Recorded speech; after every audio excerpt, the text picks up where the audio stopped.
वो पाखंडी हैं, धूर्त हैं और धर्म के नाम पर वो लोग सौदा करते हैं।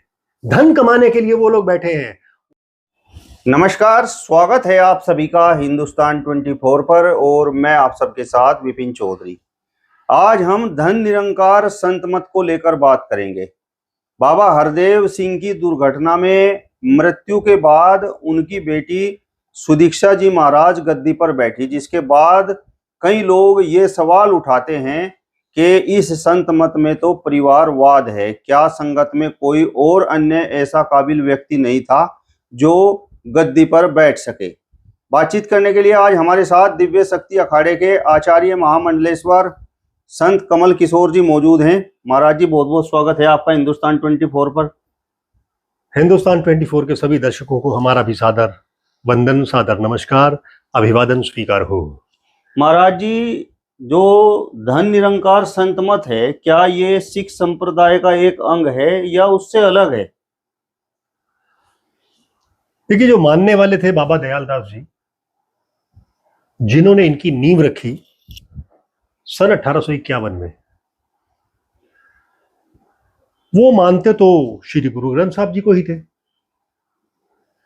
श्री गुरु ग्रंथ साहब जी में सबसे पहली जो जपजी साहब की वाणी में ये आता है, एक ओंकार सतनाम कर्ता पुरुष निरपौ निर्वैर अकाल मूरत अजूनी सैभंग गुरु प्रसाद जप आद सच जुगाद सच।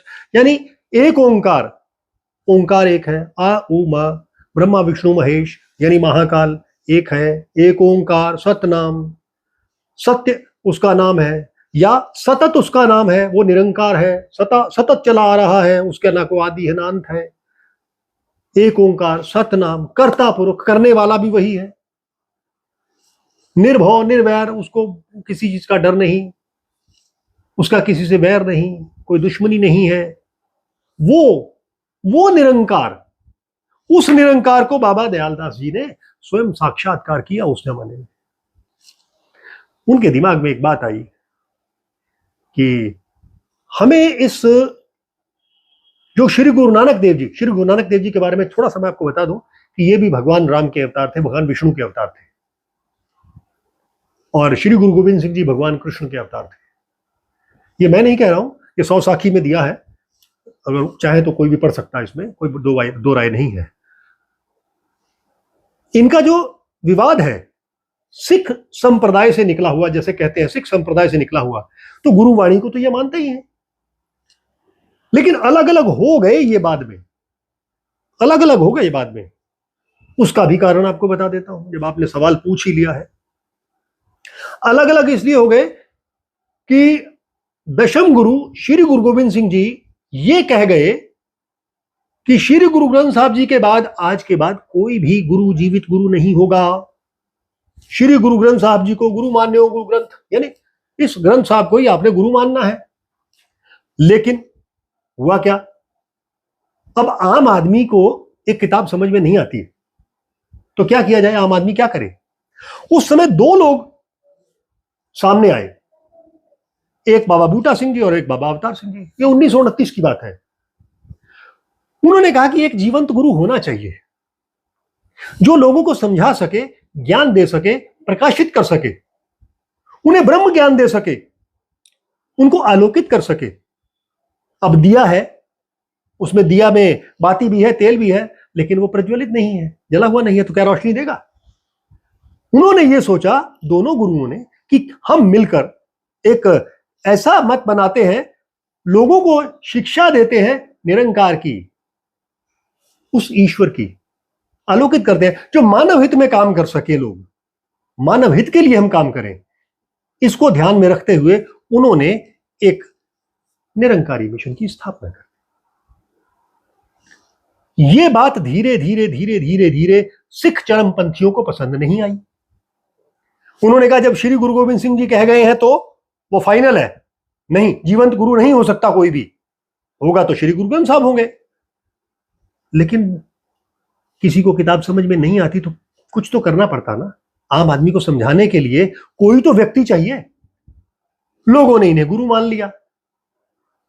इन्होंने धीरे धीरे धीरे धीरे आगे बढ़ाया, इस बात को बढ़ाया, और ये दिल्ली में इनका हेडक्वार्टर है। फिर ये जब पाकिस्तान से दिल्ली में आ गए तो दिल्ली में काफी मजबूती से और भी इनके शिष्य आ गए, करते करते करते करते सत्संग होने लगे, प्रवचन होने लगे और बढ़ता चला गया। और कट्टरपंथी सिखों और इनके बीच में, कट्टरपंथी सिख कौन थे उस समय? भिंडरा वाले, जरनैल सिंह भिंडरा वाले। उन्होंने इनकी हत्या की भी कोशिश कई बार की, समागम में गोलियां भी चली। जब ये देखा सारा कुछ इन्होंने, तो इन्होंने अपने आप को सिख पंथ से अलग कर लिया, पंथ से अलग कर लिया, गुरुवाणी से अलग नहीं किया, सिख पंथ से अलग कर लिया। सनातन धर्म में ये रहे, क्योंकि धर्म तो एक ही है, सनातन है, बाकी सारे तो मत है, कोई डिफरेंस नहीं है। सिर्फ यही बात है, सिख धर्म से आप कहें निकला हुआ नहीं, सिख कोई धर्म नहीं है, सिख संप्रदाय है। उस गुरुवाणी को ये भी मानते हैं सारे के सारे, वो भी निरंकार को मानते हैं तो ये भी निरंकार को मानते हैं। लेकिन सिर्फ फर्क इतना ही है कि एक जीवंत गुरु चाहिए जो शिक्षा को बता सके, उसको क्लैरिफाई कर सके, उसका विश्लेषण करके अच्छे से बता सके, तो वो बात है, उतनी ही अड़चन है। महाराज जी, धन निरंकार संत मत को मानने वाले लोग क्या भगवान में विश्वास करते हैं? बिल्कुल करते हैं। कोई जरूरी नहीं कि भगवान कोई मूर्ति हो, कोई जरूरी नहीं कि भगवान कोई इंसान हो। देखिए, दो तरह के मानने वाले लोग हैं, एक निराकार को मानते हैं, कुछ साकार को मानते हैं। तो निराकार और साकार में क्या फर्क है? अरे साकार में भी तो उसी निराकार का रूप है, साकार में भी निराकार का रूप है।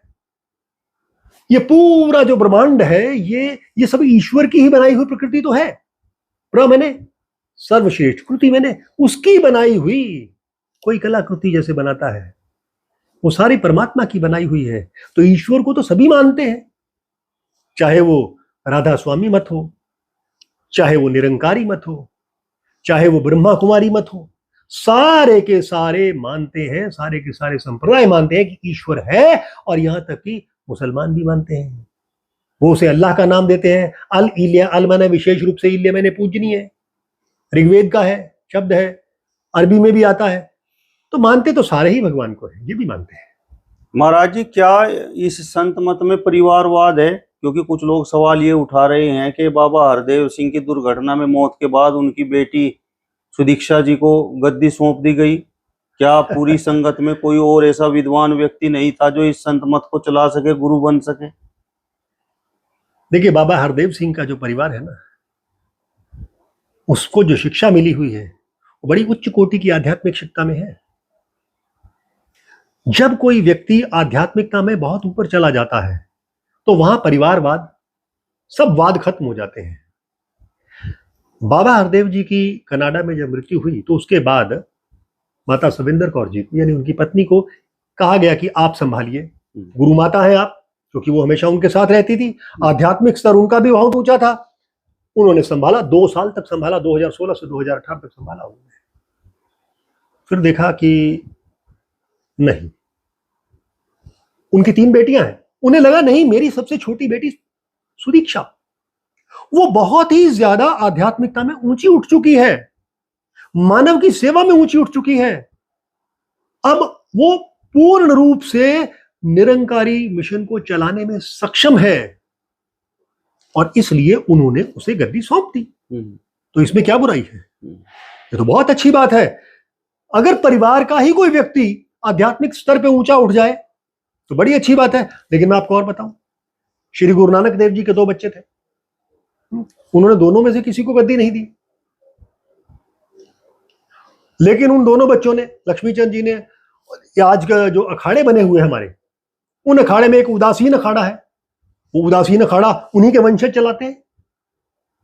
तो ऐसी कोई बड़ी बात नहीं है, ये कोई जिसे कहते हैं कि मुद्दा नहीं है, विवाद की बात नहीं है कि घर परिवार को ही गद्दी क्यों, क्या दूसरा कोई नहीं था?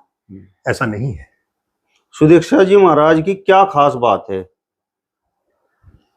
सुदीक्षा जी महाराज पूर्ण रूपेण निरंकारी मत में जो शिक्षाएं दी जाती हैं उनका पूर्ण रूपेण पालन करती हैं।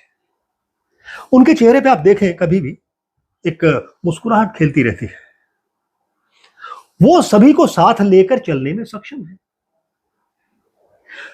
वो स्वयं जब पालना करती हैं गुणों की, धर्म की पालना करती हैं, अपना आचरण उनका शुद्ध है, तो उनकी वाणी में एक तेज आ जाता है, ओज आ जाता है, और जब वो कहती है तो हजारों लोग उसे फॉलो करते हैं, मानते हैं।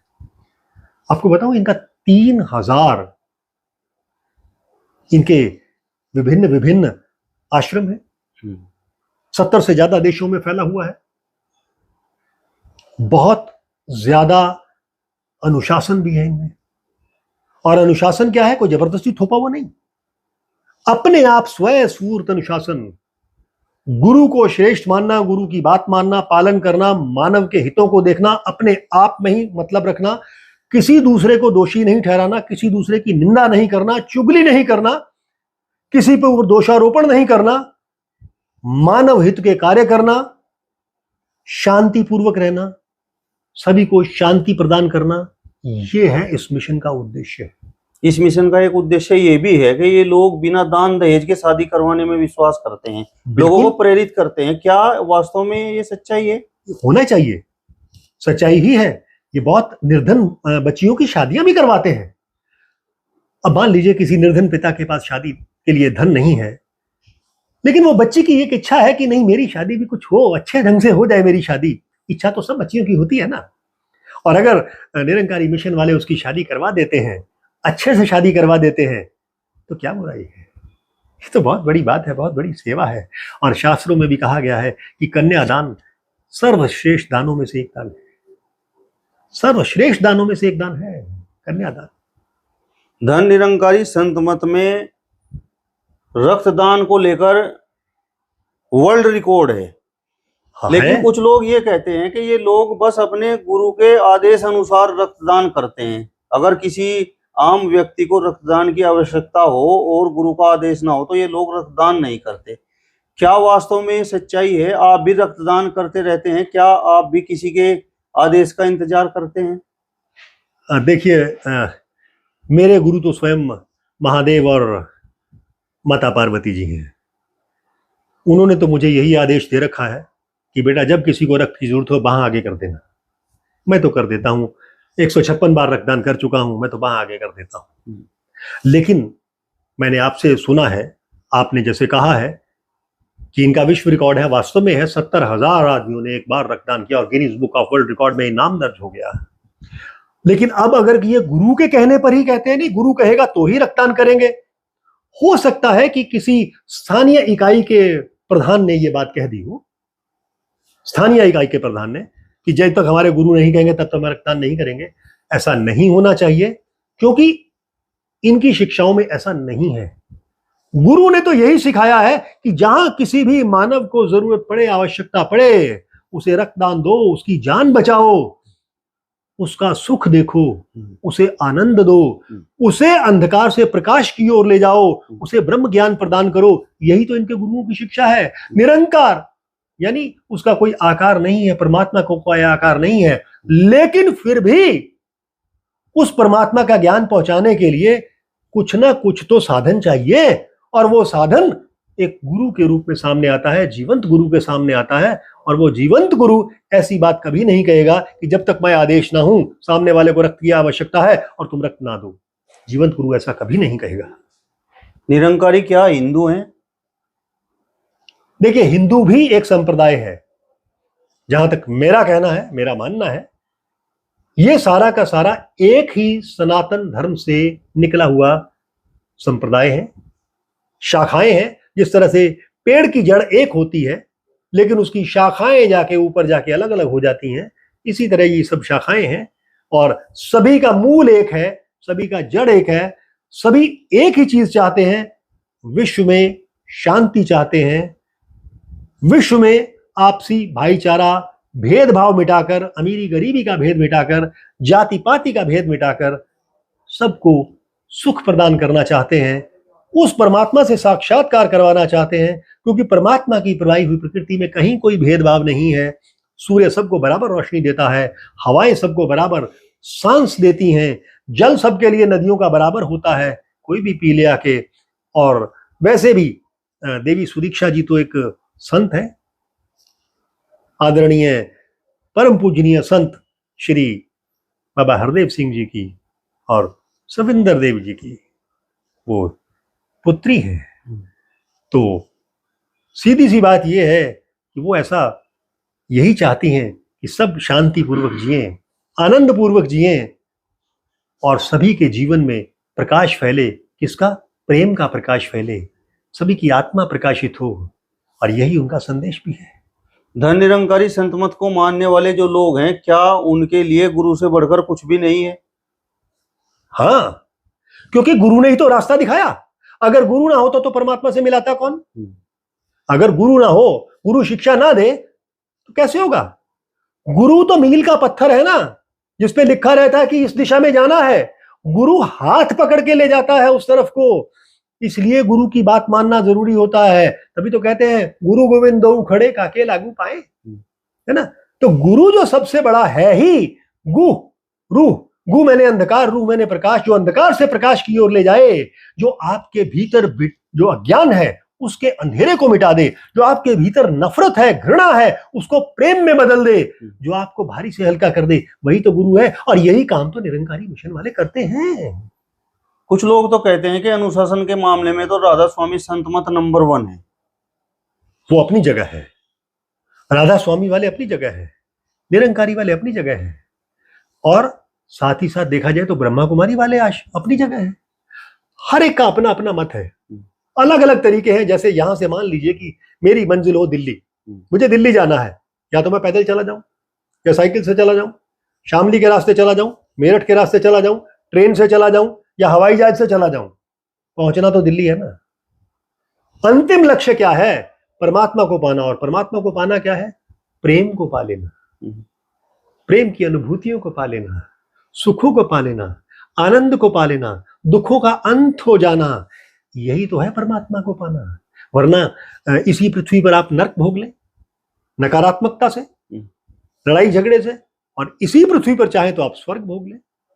प्यार से, प्रेम से जीना सीखें। और सारे के सारे ये मत यही तो सिखाते हैं, प्रेम से जीना। कुछ लोग तो ये कहते हैं कि कई संत मत ऐसे हैं जो सनातन धर्म का विरोध करते हैं, और कई संत मत ऐसे हैं जहां पर राम का नाम लेने की भी मनाही है, देवी देवताओं की पूजा नहीं कर सकते, जो रीति रिवाज हैं उन्हें नहीं मान सकते, बस जो गुरु ने बता दिया रास्ता बस उस पर चलना है। वो संत मत के लोग ही नहीं है। स्पष्ट शब्दों में कहता हूं, वो संत मत के लोग ही नहीं है, वो पाखंडी हैं, धूर्त हैं, और धर्म के नाम पर वो लोग सौदा करते हैं। धन कमाने के लिए वो लोग बैठे हैं। वो धूर्त वास्तव में सनातन धर्म को जानते ही नहीं है, राम को नहीं जानते हैं, और इन्हें कुछ पता ही नहीं है। और ऐसे पाखंडियों से हमें बचना चाहिए, और ऐसे सेक्ट यानी जो संप्रदाय बने हुए हैं उनसे भी हमें बचना चाहिए। कुछ लोग ये भी कहते हैं कि जो लोग इस निरंकारी संत मत से जुड़े हुए हैं वो अपने घरों पर तो सेवा नहीं करते और वहां सत्संग में जाकर सेवा करते हैं। तो क्या वास्तव में ये सेवा होती है? वास्तव में ये सेवा नहीं है, लेकिन जहां तक मेरी समझ है ऐसा होना नहीं चाहिए कि कोई अपने घर वालों की सेवा ना करे, माता पिता वृद्ध की सेवा ना करे और वहां जाकर सेवा करे। ऐसा होना तो नहीं चाहिए, क्योंकि निरंकारी संत मत ये नहीं सिखाता है। और अगर कोई ऐसा इक्का दुक्का लोग करते भी हैं, तो जैसे हजारों लाखों में कुछ दो इक्का दुक्का लोग होते भी हैं, अपवाद सब जगह होते हैं। अगर कोई अपवाद है तो इसका मतलब उसने निरंकारी मत को समझा ही नहीं, उसने राधा स्वामी मत को समझा ही नहीं। जब उसने अंदर से समझा ही नहीं, ऊपर ऊपर से दिखावा कर रहा है, तो इसका मतलब वो भी पाखंडी है, उसे इस मत में रहने का कोई अधिकार ही नहीं है। या अगर इस मत में है तो उसे अपने आप को बदलना चाहिए। बस इतनी सी बात है। चलिए, तो दिव्य शक्ति अखाड़े के आचार्य महामंडलेश्वर संत कमल किशोर जी को आपने सुना। फिलहाल इस वीडियो में बस इतना ही। अगली वीडियो में फिर आपसे मुलाकात होगी, तब तक बने रहिए हिंदुस्तान 24 के साथ। नमस्कार।